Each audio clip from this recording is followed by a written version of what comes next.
So if the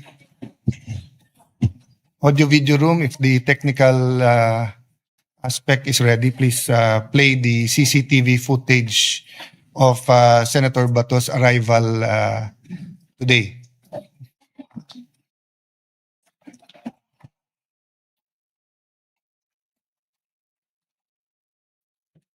Ito na po yung mga CCTV ng kay Bato.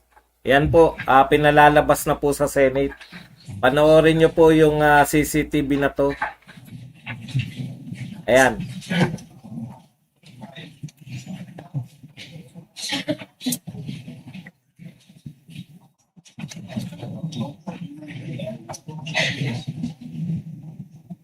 Na ICC warrant to pares ba? Matindi pong action to. Ayan, no, habulan po sa Senado. Grabe si Senator Bato tumakbo. Antindi. Nawala na yung mga umahabol. Jet, sino yung mga NBI doon? Buti na lang, nagbago na ng Senate President. Kung si Tito Soto pa yan, talagang ipapahamak po niya si Bato.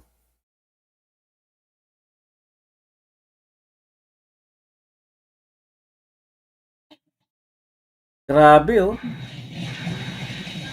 Parang kriminal po ang turing kay Bato. Hinahabol. Ayan.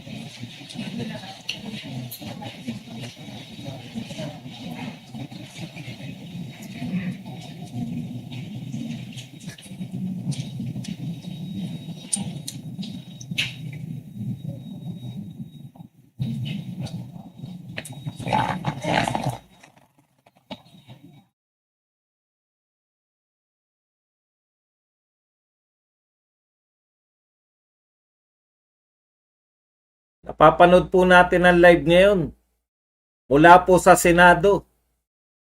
Ayan po yung pinapanood po yung CCTV nung pagpasok po ni Senator Bato dyan po sa Senate. Grabe, parang hindi po senador.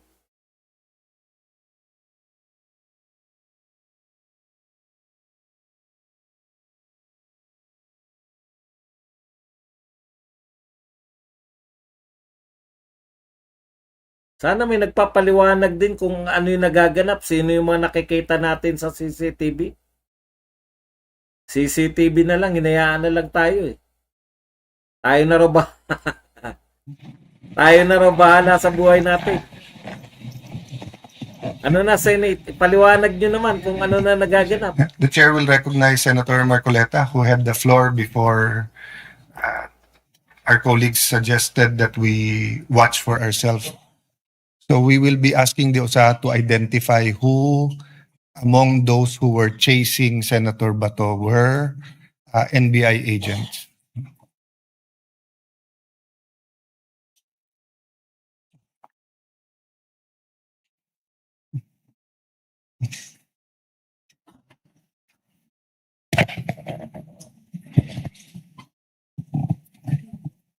Sir Slightly President, delayed lang we po have seen it tayo. all. I think this is the best evidence that can prove that the good senator, our colleague in this institution, is being chased by authorities. I'm not sure where they got the authority to chase him, and incidentally, I think he's about to be captured by them for purposes of serving him or rendering him or even surrendering him to the ICC. I'd like to ask, Mr. President, what is the authority of the National Bureau of Investigation in executing, for example, even if for the sake of an argument that the ICC issued a warrant of arrest against Senator Bato? As far as I know, Mr. President, the counterpart of the Interpol, which is the serving arm of the ICC in executing warrants, the Interpol's counterpart in this country is PCTC, which is the Philippine Center for Transnational Crimes. And I checked that it is now under, it used to be under the office of the president and under the control and supervision of the NAPOLCOM. But I think it's now under the control of the DILG. So my question is, how come that the NBI is chasing Senator Bato for an apparent warrant of arrest, which the former Senator Trillanes has been showing around that he got a warrant of arrest and he is personally serving it to the senator? The first question is former Senator Trillanes now the sheriff of the ICC? And he has been working with the Interpol, Mr. President. This is all questionable. As I said earlier, Mr. President, this is not only an assault to our colleague, but principally it is an assault, an insult to this institution. Hindi natin pwedeng palampasin ito, Mr. President. We need to protect the senator. As I said earlier, and I manifested that Trillanes himself was a beneficiary of this institution's security. Humingi po siya ng Senate Protective Custody nung panahon na kinailangan niya po ito. Ngayon, ironically, he's the one executing the very act which prevented him from being assaulted at the time. Masyado pong nakakabahala na ang nangyayari, Mr. President. I think all these people, I think we can identify all these people in due time. They did not only violate Article 145 of the revised penal code, as I earlier manifested. Former Senator Trillanes is even guilty of usurping authority, Mr. President. Hindi natin pwedeng palampasin po ito. In the meantime, I'd like to move, Mr. President, that in the light of the recent adoption of the Senate Resolution number 44, I move that Senator Bato be placed under the Senate Protective Custody, Mr. President, until he is able to get all and exhaust all legal remedies to protect himself, and until this institution is also able to do just the same. Mr. President, Article 59 of Rome Statute is very, very clear. It's very, very clear. Even for the sake of an argument that there is a valid warrant of arrest against our colleague, Article 59 still states that the person to be arrested must be promptly delivered to a competent judicial authority in order to accomplish at least three things. Number one, to identify or to ascertain the identity of the person being arrested. Number two, whether the legal processes have been observed. And number three, whether or not his rights were protected. This is very, very important for purposes of protecting the due process and the rule of law, which our colleague can avail, Mr. President. The motion is consistent with our rules, is consistent with Senate Resolution number 44, is consistent with precedence. So is there any objection? If not, the motion is carried. Mr. President,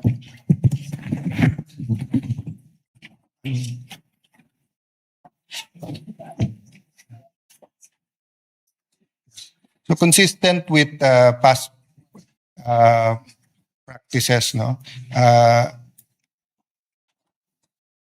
Senator Bato will enjoy the protection of the law and the protection of the Senate in accordance with our rules and with Philippine laws. No?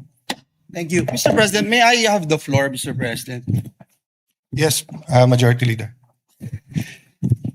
Mr. President, as I was looking and watching the CCTV, Mr. President, I recall, Mr. President, every time we have a committee hearing, any member of the Senate would move to cite in contempt someone who is lying, Mr. President.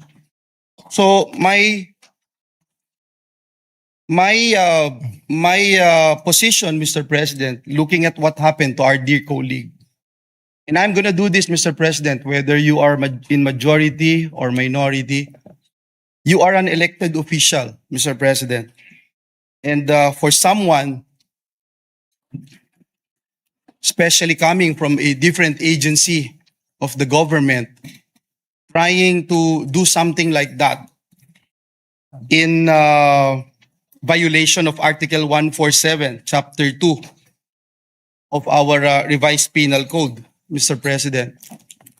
Maybe, Mr. President, it is the right time for us, while we are having a session, to cite in contempt these individuals trying to prevent Senator Bato de la Rosa from reporting for work to do his job as elected senator of the Republic of the Philippines.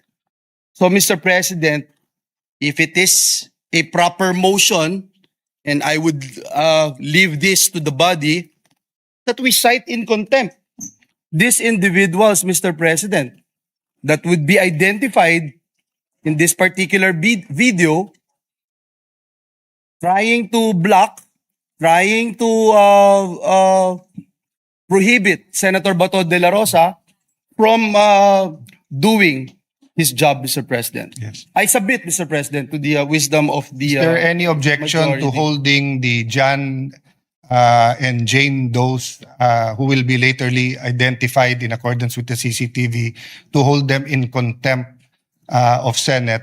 Then, the Senate? Mr. President, I was suggesting, Mr. President, and if you are, if the body is amenable to that, I will move, Mr. President, that we cite them in contempt. Yeah. Because, Mr. President, Well, because you made that manifestation, Majority Leader, let me say this, not as Senate President, but as a member of the Philippine Bar and as a humble servant of our people as a senator, each legislative body has to defend itself, especially versus existential threats.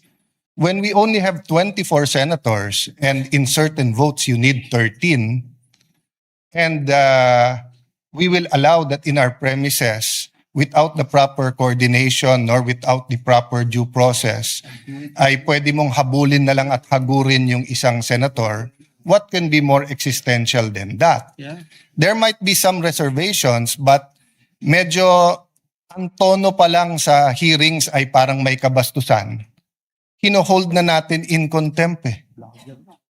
And for the record, when Senator Bato was chased by these agents, we were already in session. I was already standing in the podium at the side and already was making that motion. So even out of courtesy, regardless of their coordination, kung meron man o wala dito, hindi dapat hinabol si Senator. Dapat pumunta sila dito sa taas, nakipag-usap sila, gwardiyahin nila lahat ng pinto. Pero hindi dapat makipaghabulan sa kahit sinong senador dito sa loob. So it is really the pleasure of the body. But if we do not take a hard stance regarding that, do not regret or do not ask ourselves why, tomorrow baka may checkpoint na malapit sa bahay natin at huhulihin na tayo. Because my understanding of parliamentary immunity goes to the extent of even being secure in our traveling to the Senate. Eto na sa loob na ng Senado eh.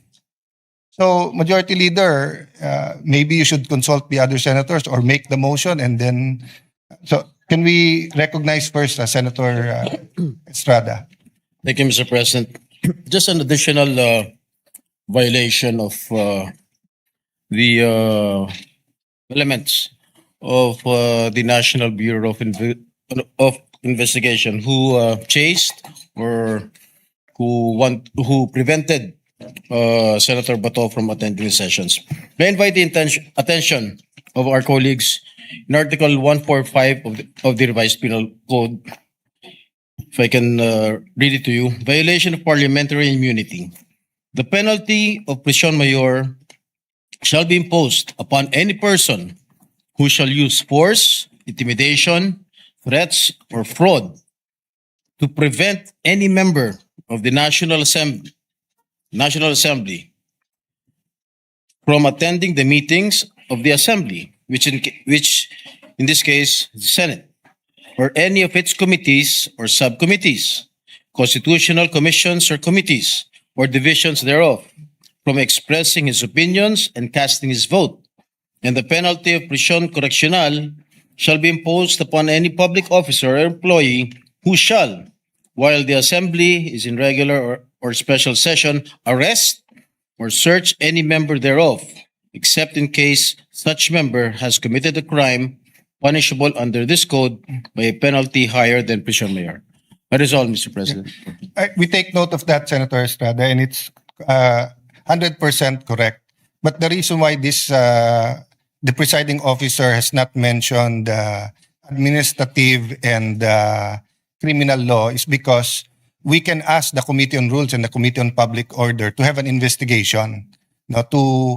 Meaning my immediate concern is the integrity and the safety of the Senate as an institution. It isn't even about Senator Bato. They could be arresting people from the other side of the aisle or other side of the politics here.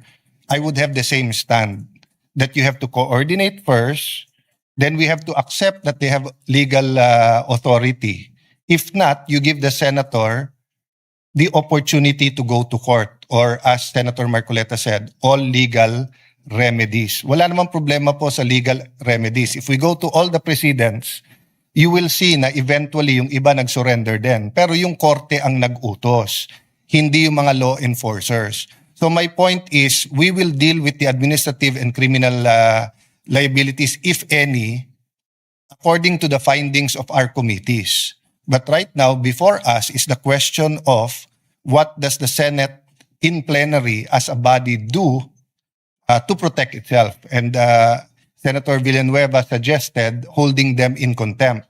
May I remind everyone that when someone is held in contempt, they are allowed to purge themselves of that contempt by either giving justifiable reason or by apologizing.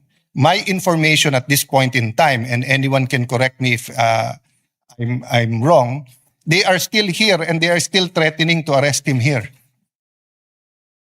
So, what is the pleasure, Majority Leader? May I ask for a minute suspension, Mr. President? Session is suspended.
Kami po nanonood, mga mamamayan.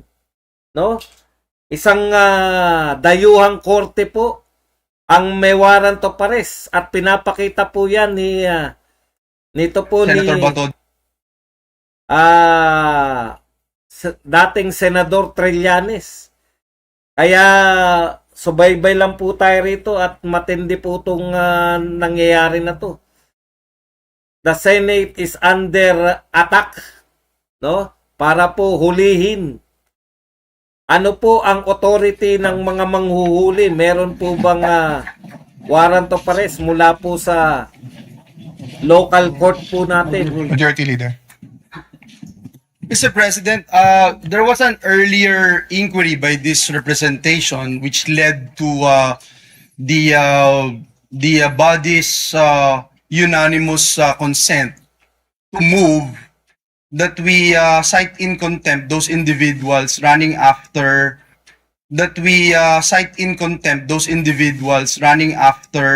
Senator Bato de la Rosa, trying to block him from doing his job.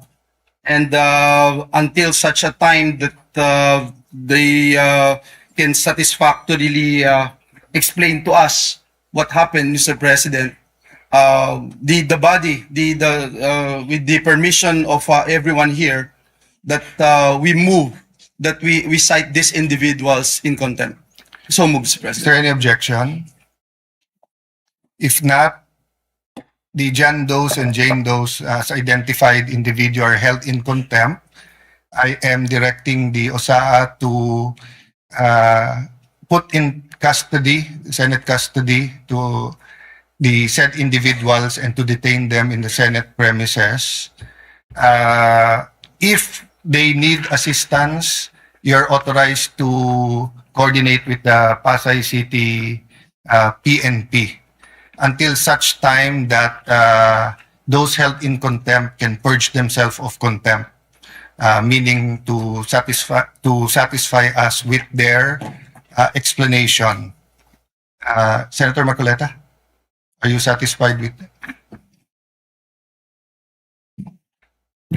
Yes, Mr. President, I'm satisfied. Incidentally, I think the incident this afternoon can also be used to appeal to the Supreme Court that it's now high time for them to dispose or act on the petition, on the inquiry, whether or not the former president was, or the abduction of the former president violated Philippine laws. And if they can act precisely on the basis of what happened today, we will be guided in future incidents that may happen. Sana wala naman. Pero sana if they can decide as soon as possible, Mr. President, considering what happened today, they should include in that disposition a guideline sa mga ganitong pagkakataon. Your comments are in order and noted. Mr. President, to add, because we have an existing law, I'm citing Republic Act 9851, which is about transnational crimes, international crimes, crimes against humanity. Ang sinasabi po ron, Mr. President, is very clear, specifically under Articles 17 and 18. Na kung saan sinasabi sa ganitong mga kaso, ang talagang merong jurisdiction, primary jurisdiction, ay yung ating local courts, Mr. President. Paano ngayong mangyayari na mas kakatigan pa ng mga taong gustong humuli kay Senator Bato yung sinasabi na warrant of arrest? Alin ba yung pakikinggan nila? Alin ba yung una nilang tutuparin? Yung inaatas ng isang korte na ang kanyang jurisdiction is not questionable considering that we have already withdrawn from the Rome Statute. Bakit po yun ang kanilang gagamitin? Halimbawa po sa Article 17, Mr. President, sinasabi po doon na yung surrender o yung extradition ay pwedeng gawin in accordance with existing extradition laws or treaties. Alam naman natin, hindi naman po bansa ang ICC, Mr. President. To further your discussion, Senator Marcoleta, under the ICC rules, if a nation exits ICC, they're given 1 year to authorize an investigation. And this was brought up by the former president's defense team that the investigation happened 1 year after. After na 1 year, yung investigation which led to the charges. But yet, in the appeals court ng ICC, they upheld the charges. So what is the net effect nito for the public to know and for members of our PNP and AFP to know? That means that under the Duterte ruling, whether it's the Marawi siege, whether it is the battle, the 30, 40, 50 year fight with the Communist Party, CPP, and PA, the ICC now can suddenly come out with warrants for any cabinet member or any elected official or any general or colonel or sergeant of our military and police under the doctrine that they did under Duterte. So if you do not have to pass Philippine courts, then we will have dozen, 2 dozen, 4 dozens, 100 former Senator Trillanes going to different places and just picking up anyone and saying that they have to be brought to The Hague. So that would be ridiculous. So that is precisely why we passed Senate Resolution 44, that each Filipino, regardless of political color, regardless of background, will have to have their day in court. Having said that, we will, in fact, deal with that during the hearings of the Committee on Rules and the Committee on Public Order.